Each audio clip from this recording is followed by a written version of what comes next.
நண்பர்கள் அனைவருக்கும் இளம் பெருவழுதியின் இனிய வணக்கம். கண்ட இடத்தில் குடிகாரன் சீமானை வெளுக்க தயாராகும் திராவிட முன்னேற்ற கழகத்தை சார்ந்தவர்கள். திராவிட முன்னேற்ற கழகத்தை சார்ந்தவர்கள் செம்ம காண்டில் இருக்கிறாங்க. குடிகாரன் சீமான வெளியில பார்த்தாங்க அப்படின்னா பொழப்பதற்கு செம்ம காண்டில் இருக்கிறாங்க. ஏன்னா அந்த அளவுக்கு பச்சை பச்சையா கொச்சையா ஒரு மனிதன் எந்த எல்லைக்கு போய் பேச வேண்டுமோ அந்த எல்லையை தாண்டி பேசியிருக்கான் குடிகாரன் சீமானு. ரொம்ப ஒரு அருவருக்கத்தக்க பேச்சு. ஒரு அரசியல் கட்சி தலைவர் இந்த மாதிரி இந்த சரித்திரத்தில் யாரும் பேசியிருக்கவே மாட்டாங்க. அந்த அளவுக்கு கேவலமான பேச்சுகளை பேசியிருக்கான் குடிகாரன் சீமானு. யாரெல்லாம் உண்மையாவே முத்தமிழறிஞர் மு கருணாநிதி அவர்கள் மேல பற்றுக்கொண்ட நபர்களாக இருந்து கொண்டிருக்கிறார்களோ அவங்க எல்லாமே குடிகாரன் சீமானை பார்த்தானா வெளுக்க போறாங்க. யாரெல்லாம் உள்ளபடியே அறிஞர் அண்ணா மேல பற்றுக்கொண்ட நபர்களாக இருந்து கொண்டிருக்கிறார்களோ அவங்க எல்லாமே குடிகாரன் சீமானை பார்த்தா வெளுக்க போறாங்க. ஏன்னா இவங்களத்தான் ரொம்ப பச்சையா பேசியிருக்கான், கொச்சையா பேசியிருக்கான் குடிகாரன் சீமான். இந்த ஒரு எல்லைன்னு சொல்லுவாங்க இல்லையா, அந்த எல்லையை தாண்டி பேசியிருக்கான். இதெல்லாம் எப்படி ஒரு தலைவராக இருந்து கொண்டிருக்கின்றான் அப்படின்னு நினைக்கிறப்ப ரொம்ப வியப்பா இருக்கு, ரொம்ப வேதனையா இருக்கு. இந்த பிரஸ் மீட்ல அவன் உட்காந்து பேசுறப்ப சுத்தி பெண்கள் உட்காந்துருப்பாங்க தெரியுமா. அந்த பெண்கள்லாம் இனிமேல் இந்த குடியாரன் சீமானை பார்த்தாங்க அப்படின்னா அவன் பேசிய இந்த அருவருக்கத்தக்க பேச்சு மட்டும்தான் அவங்க முன்னாடி வந்துட்டு போகும். சி இவெல்லாம் ஒரு மனுஷனா அப்படின்ற மாதிரி தான் இனி வரப்போகும் காலங்களில் அந்த பெண்களும் பார்க்க போறாங்க. அந்த அளவுக்கு ஒரு கேவலமான பேச்சுக்கள். ஆல்ரெடி யூடியூப் போட்டஸ் அதே மாதிரி அதரும் மனோஜ் இந்த வீடியோவை போட்டாங்க, இந்த ஆடியோ வந்து ப்ளே பண்ணிட்டாங்க. சரி நாமளும் ப்ளே பண்ணி நம்முடைய கருத்துக்களை பதிவேற்றங்கள் பண்ணிடலாம் அப்படின்றக்கான இந்த காணொலி. அதான் மக்களே, பொதுவாகவே இந்த குடிகாரன் சீமானு பொது மேடைகளை பேசுகிறப்ப ஒரு நாகரிகம் இல்லாமல் தான் பேசுவான். ஒத்தாண்டுவான் கொம்மாண்டுவான், அதுக்கெல்லாம் ஆதாரம்லாம் பேசலாம், ஆதாரத்தின் அடிப்படையில் தான் பேசுகிறேன். நீங்களே பல வீடியோக்களில் பார்த்துருப்பீங்க. ஒத்தாங்கொம்மான்னு பேசுவான் ஸ்டேஜில் ஏறினா. இந்த மாதிரி எந்த ஒரு அரசியல் கட்சி தலைவராக பேசியிருக்காங்களா இந்த வார்த்தைகளை? மயிருன்றது பிரஸ் மீட்டுக்கு போனா அப்படின்னா நெறியாளர்கள் கேட்கின்ற கேள்விகளுக்கு, பத்திரிகையாளர்கள் கேட்கின்ற கேள்விகளுக்கு பதில் சொல்ல முடியாமல் துப்பற்ற குடிகாரன் சீமானு மடைமாற்றும் விதமாக, மழுப்பல் விதமாக பேசுவான் பல இடங்களில் நீங்கள் பார்த்துருப்பீங்க. அதே மீறி கிட்டுக்குப்பிடி கேள்வி எல்லாத்தையுமே நம்ம பத்திரிகையாளர் கேட்டாங்க அப்படின்னா மண்டையை உடச்சி விடுவேன், உனக்கு என்ன தெரியும் போடா மயிறு. குடிகாரன் சீமானுடைய பேச்சுகள் இதெல்லாமே. ஸோ இந்த மாதிரி குடியாரன் சீமானுடைய வண்டவாளங்கள் எல்லாத்தையுமே யூடியூப் சேனலில் நம்ம பேச்சுகளின் மூலமாக தண்டவாளங்கள் ஏற்றணும் அப்படின்னா அதுக்கும் முட்டு கொடுப்பதற்காக நாம் கூமுட்டை கட்சியுடைய கூமுட்டை தம்பி வருவானுங்க. நம்ம இட்டு கட்டி பேச போகிறது கிடையாது. அவன் பேசின ஸ்பீச் எடுத்து அப்படியே போட்டு விமர்சனம் பண்ணுறான். இந்த பாருங்க இந்த மாதிரி ஒரு அரசியல் கட்சி தலைவர் பேசலாமா அப்படின்ற மாதிரி விமர்சனம் பண்ணுவான். ஆனால் இந்த கூமுட்டை தம்பிகள் இருக்காங்க தெரியுமா, அவங்க என்ன பண்ணுவாங்கன்னா திராவிட முன்னேற்ற கழகத்தில் வந்து ஏதாச்சும் ஒரு கடைக்கோடியில் இருக்கிற ஒரு தொண்டனோ இல்லாட்டி இது ஒரு அமைச்சரோ பேசின பேச்சுகளை எடுத்து வந்து போட்டு காட்டி இந்த மாதிரி இவர் மட்டும் பேசலாமா அப்படின்ற மாதிரி காட்டுவானுங்க. இதுதான் அவங்களுடைய ஆதாரன்ற மாதிரி காட்டுவானுங்க. நான் என்ன கேட்குறேன் அப்படின்னா, இந்த அமைச்சர்களோ இல்லாட்டி வந்து ஏதோ ஒரு திராவிட முன்னேற்ற கழகத்தை சார்ந்த ஒரு தொண்டனோ அவங்க எல்லாருமே ஒரு தலைவர் கிடையாது. அந்த கட்சியில் பயணிக்கின்ற ஒரு தொண்டர்கள், ஒரு உறுப்பினர்கள். ஆனால் ஒரு கட்சியினுடைய தலைவரே பேசுகிறான்ல குடியாரன் சீமானு, இங்கே இதுதான் பார்க்க வேண்டிய தேவைகள் இருக்கு. தொண்டர்கள் பேசினாங்க இல்லாட்டி வந்து ஒரு அமைச்சர்கள் பேசினாங்க அப்படின்னா அவங்களை கண்டிக்க வேண்டியது அந்த கட்சியினுடைய கடமை, தலைமையினுடைய கடமை, நம்ம ஸ்டாலின் அரசாங்கத்தினுடைய கடமை. அந்த மாதிரி பல கண்டிப்புகள் கண்டிச்சிருக்காங்க. என் கட்சியை விட்டே நீக்கி இருக்கிறாங்க, மறுபடியும் சேர்த்தாங்க, அது வேற விஷயம். ஆனால் அது கட்சியை விட்டு நீக்கி இருக்காங்க, நடவடிக்கை எடுத்திருக்காங்க. ஆனால் இந்த இடத்துல குடிகாரன் சீமானே, அதாவது ஒரு மனிதனை கண்டிக்க வேண்டிய குடிகாரன் சீமானே கெட்ட வார்த்தையில் பேசுகிறான், ஸ்டேஜிலே பேசுகிறான் அப்படின்னா அப்போ இதெல்லாம் ஒரு ஆதாரத்தின் அடிப்படையில் எப்படி நாம் கூமுட்டை கட்சியுடைய கூமுட்டை தம்பி எடுத்துட்டு வரானுங்க? ஒரு கட்சியில் இருக்கிற ஒரு தம்பி ஒரு தொண்டன் தப்பு செஞ்சுட்டான் இல்லை தவறான பேச்சுகள் பேசிட்டான் அப்படின்னா குடிகாரன் சீமான் கண்டிக்கணும். ஆனால் குடிகாரன் சீமானே ஒரு ஊத்திர பார்ட்டியாக இருந்தா என்ன பண்ண முடியும்? இப்போ குடிகாரன் சீமான் பேசிய அந்த ஆடியோவை இப்போ ப்ளே பண்ணுறேன், நீங்களே கேளுங்க.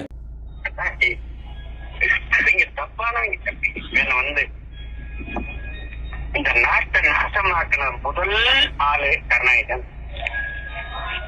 அண்ணாதுரை வரைக்கும் சரியா இருந்த ஆடு அவன் ஆரம்பிச்சு விடுறான். அண்ணாதுரை பல ஓல்மாரி புண்டைக்கு வீட்டுக்குள்ள நுழைறான். அதுல கருணாநிதி அக்கா புண்டைக்குள்ள நுழைறான். முரசொலி மர அம்மா புண்டைக்குள்ள நாடு புண்டைய. இதுதான் கதை. அதுக்கப்புறம் எங்கேயார் வரான், அவன் பல பொண்டாட்டி கட்டுறான், பல கேட்டீங்களா? எவ்வளோ ஒரு அருவருக்கத்தக்க பேச்சு. பிரஸ் மீட்ல பேசினா பச்சையா பேசினா கொச்சையா பேசினா எல்லாம் கடந்து போனாங்க. அதே மாதிரி மேடையில் ஏறினா பச்சையா பேசினா கொச்சையா பேசினா எல்லாம் கடந்து போனாங்க. அதே மாதிரி ஜாதி சண்டையை தூண்டி விட்டான். பல மேடைகளில் ஜாதி சண்டையை தூண்டி விட்டான். ஒரு மேடை கொண்டு பேசுகிறான், நீ என்னை வெட்ட வருகின்ற பொழுது உன்ட்ட வெட்டுப்பட்டு சாவதற்கு நான் ஒன்று ஈன சாதி கிடையாது. ஈன சாதின்னு சொல்லி குடியாரன் சீமான் யாரை சொல்கிறான்? நீ என்னை வெட்ட வருகின்ற பொழுது உன்ட்ட நான் வெட்டுப்பட்டு சாவதற்கு நான் ஒன்று ஈன சாதி கிடையாது அப்படின்ற மாதிரி ஒரு குறிப்பிட்ட சமுதாயம் ஈன சமுதாயம் சொல்லி கிளைம் பண்ணுறான் யார்? குடியாரன் சீமானு. அதற்கு பின்பா என்ன சொன்னா தெரியுமா, நீ என்னை வெட்ட வருகின்ற பொழுது உன்கிட்ட வெட்டுப்பட்டு சாவது நான் ஈன சாதி கிடையாது, அதே அருவாளை திருப்பி உன்னை வெட்ட நான் மறவர் சமுதாயத்தை சார்ந்தவன், மறவர் குடியை சார்ந்தவன் அப்படின்ற மாதிரி மறவர் சமுதாய மக்களை பெருமைப்படுத்துவதாக நினைத்து கொண்டு ஒரு குறிப்பிட்ட சமுதாயத்தை ஈன சாதி என்று சொல்லி அவங்களை சிறுமைப்படுத்துகிற வேலையில குடியாரன் சீமான் ஈடுபட்டிருக்கான். ஜாதி சண்டையை வந்து தூண்டி விடுறது, ப்ரெஸ் மீட்டில் பேசுகிறது, கொச்சையாக பேசுறது, மேடையில் ஏறி கொச்சையாக பேசுறது. அதே மேடையில் வந்து ஒரு ஊருக்கு போய் ஒரு பொதுக்கூட்டம் போடுறான் அப்படின்னா அங்கே இருக்கிற 2 சமுதாய மக்களுக்கு வந்து சண்டையை மூட்டி விடுறது, ஜாதி சண்டையை மூட்டி விடுறது. இந்த மாதிரி ஒரு கேவலமான ஒரு பிறவி தான் நம்ம நாம் கூமுட்டை கட்சியினுடைய தலைமை ஒருங்கிணைப்பாளர் அன்பு அண்ணன் மரியாதைக்குரிய குடிகாரன் சீமான். அதாவது ஆடியோ நீங்கள் கிளியராக கேட்டிருப்பீங்க, நல்லா சரகை போட்டு மப்பில் தான் பேசியிருக்கான், நல்லா சரகை போட்டு மப்பில் தான் பேசியிருக்கான். நீங்கள் நல்லா விட்டு பாருங்கள், நல்லா சரக்கு போட்டு மப்பில் பேசியிருக்கான். பக்கத்தில் வந்து யாரோ ஒருத்தன் உட்காந்துருக்கான், யாரோ ஒருத்தன் உட்காந்து அந்த ஆடியோ வந்து கரெக்டாக வந்து ரெக்கார்ட் பண்ணியிருக்கான்.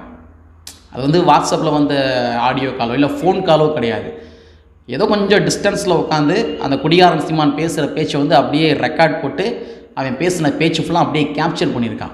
இப்போ நாம் கூமுட்டை கட்சியினுடைய கூமுட்டை தம்பி என்ன போட போகிறீங்க, குடிகாரன் சீமான் பேசிய பேச்சுக்களை வந்து அம்பலப்படுத்தி வீடியோ போட்டதுனால எங்களை கடிந்து கொள்ள போகிறீங்களா, இல்லை குடியாரன் சீமான் பேசிய பேச்சுக்காக குடியாரன் சீமானை கண்டிக்க போறீங்களா? ஆனால் இப்பெல்லாம் பேசாதே, இதெல்லாம் தப்புனே.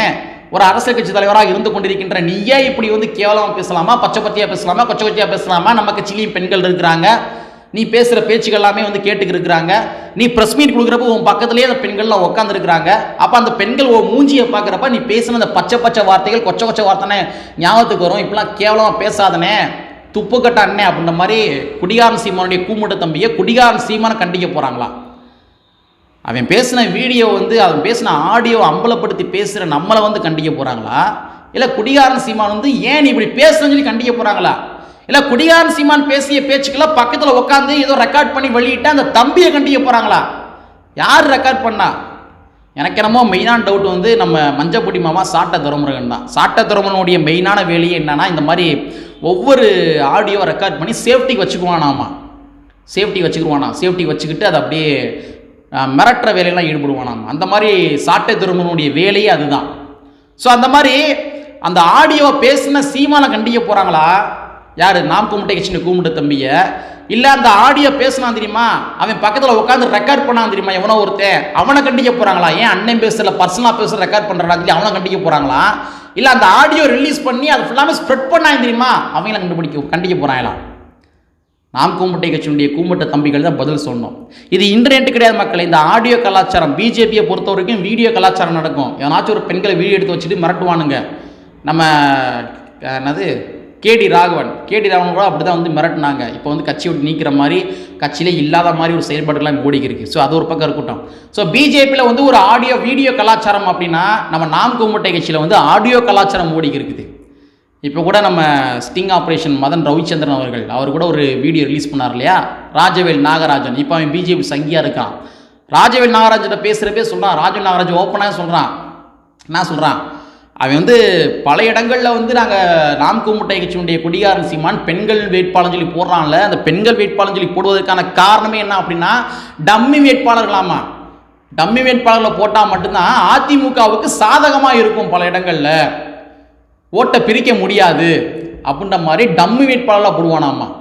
அதிமுக எங்கெல்லாம் எங்களுக்கு வந்து பெண்கள் வேட்பாளர் நீ போட்டு கொடுறா அப்படின்ற மாதிரி கேட்குறாங்களோ அங்கெல்லாம் பெண்கள் வேட்பாளர் போட்டு கொடுப்பானாமா குடிகாரன் சீமான். அது மூலமாக ஒரு சில அமௌண்ட் எல்லாமே கைப்பற்றிக்கிறது. மக்களே, வார்டு கவுன்சிலர் கூட இல்லை, வக்கீல்லாத நபர் தான் குடிகாரன் சீமானு. வார்டு கவுன்சிலரே வக்கீல்லாத பொழுது அவனுக்கு எங்கேருந்து நிதி வரும்? ஈழத்தமிழர்கள் எல்லாமே அவ்வளோ பெரிய முட்டா பயல்களா? இந்த குடிகாரன் சீமான் நிதி கொடுத்து ஈழத்தை நொட்டுன்னு சொல்கிறதுக்கு அவ்வளோ பெரிய முட்டா பயல்களா யார்? ஈழத்தமிழர்கள். அவ்வளோ நிதியாக வருது குடிகாரன் சீமானுக்கு. யோசிச்சு பாருங்க. அண்ணா திராவிட முன்னேற்ற கழக அரசாங்கத்திற்கு ஆதரவாக ஒரு சில இடங்களில் வேட்பாளர்கள் நிறுத்துவதன் விளைவாக இந்த மாதிரி சம்பாத்தியங்கள்லாம் சம்பாதிக்கிறான். அதே மாதிரி வந்து பிஜேபிட்ட வந்து வாங்கி திண்டுக்கிட்டு இந்த வேலையெல்லாம் பார்த்துக்க இருக்கான். நீங்கள் ஒரு போராட்டம் வந்து காட்ட முடியாது மக்களே. இந்திய நாட்டினுடைய பிரதான எதிரியே யாரெல்லாம் ஜனநாயக சக்திகளாக இருந்து கொண்டிருக்கின்றார்களோ அவங்களுடைய பிரதான எதிரியே யாருன்னு பார்த்தோம்னா பிஜேபி தான். பிஜேபி எதிர்த்து குடியாரன் சீமான் ஒரு போராட்டம் பண்ணது கிடையாது.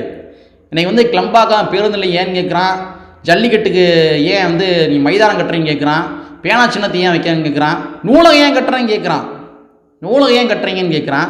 இந்த மாதிரிலாம் கேட்குற ஆள் வரிப்பணத்தின் நம்மளுடைய வரிப்பணத்தின் மூலமாக தானே வந்து அயோத்தி கோயில் கட்டியிருக்கானுங்க. சொல்லுங்க பாப்பா. அயோத்தி கோயில் வந்து ஒரு தனியார் வந்து முன் வந்து கட்டலையில், தனியார் முந்து கட்டவே இல்லை. அயோத்தி கோயிலை கட்டினது யார்? மோடி அரசாங்கம் தானே. தமிழ்நாட்டில் நிதி கொடுக்குறோம்ல, வரின்ற பேர் நிதி கொடுக்குறோம்ல, அதை கண்டிச்சு குடியாரன் சீமான் பேசியிருக்கணும்ல. அயோத்தி கோயில் எதுக்கு கேட்டிருக்கணும்ல, கேட்கல, கேட்க மாட்டான். பிஜேபியுடைய டைரக்ட் கைக்கூலி குடியாரன் சீமான், கைக்கூலி. ஒரு போராட்டத்தை சுட்டி காட்ட முடியாது. நீங்கள் ரொம்ப சிம்பிள். பிஜேபி எதையெல்லாமே எதிர்க்கிறாங்களோ அது எல்லாத்தையுமே குடிகாரன் சீமானும் எதிர்ப்பான். நல்லா பாருங்க, பிஜேபி இது எல்லாமே எதிர்க்கிறாங்களோ அது எல்லாத்தையுமே குடிகாரன் சீமான் எதிர்ப்பான். பிஜேபி இது எல்லாத்தையுமே ஆதரிக்கிறாங்களோ அது எல்லாத்தையுமே வேறொரு வடிவத்தில் குடிகாரன் சீமான் ஆதரிப்பான். சாதியை இவங்க ஆதரிக்கிறாங்க அப்படின்னா இவன் குடின்னு சொல்லி அது ஆதரிப்பான். ஆணவ கொலை நடக்குது அப்படின்ற மாதிரி நம்ம பேசணும் அப்படின்னா அது குடிபெருமை கொலைகள் அப்படின்டுவான். ஸோ இந்த மாதிரி நீங்கள் பார்த்தீங்கன்னா இந்த கான்ட்ராடிக்ஷன் நீங்கள் தெளிவாக பார்க்கலாம். பிஜேபி எதெல்லாமே ஆதரிக்குதோ அது எல்லாத்தையுமே குடிகாரன் சீமான் வேறொரு வடிவத்தில் ஆதரிப்பான். ஸோ இதுதான் குடிகாரன் சீமான் நிலைப்பாடு. இனி வரப்போகும் காலங்களிலாச்சும் கண்டிப்பான முறையில் நாம் கூமுட்டை கட்சியில் பயணிக்கின்ற தம்பிகள் திருந்திக் கொள்ள வேண்டும் அப்படின்றத கேட்டுக்கிறேன். அதே மாதிரி பெண்கள் குறிப்பாக இந்த அருவருக்கத்தக்க கொச்சையான வார்த்தைகளை பார்த்து புரிஞ்சுக்கங்க. குடிகாரன் சீமான் எப்பேற்பட்ட ஒரு அருவருக்கத்தக்க மனிதன் என்பதை புரிந்து கொள்ள வேண்டும் என்பதை கேட்டுக்கொண்டு கற்பி ஒன்று சீர் புரட்சி செய்கின்ற புரட்சியாளர் ஒரே கூறிக்கொண்டு நிறைவு செய்கின்றேன். நன்றி, வணக்கம்.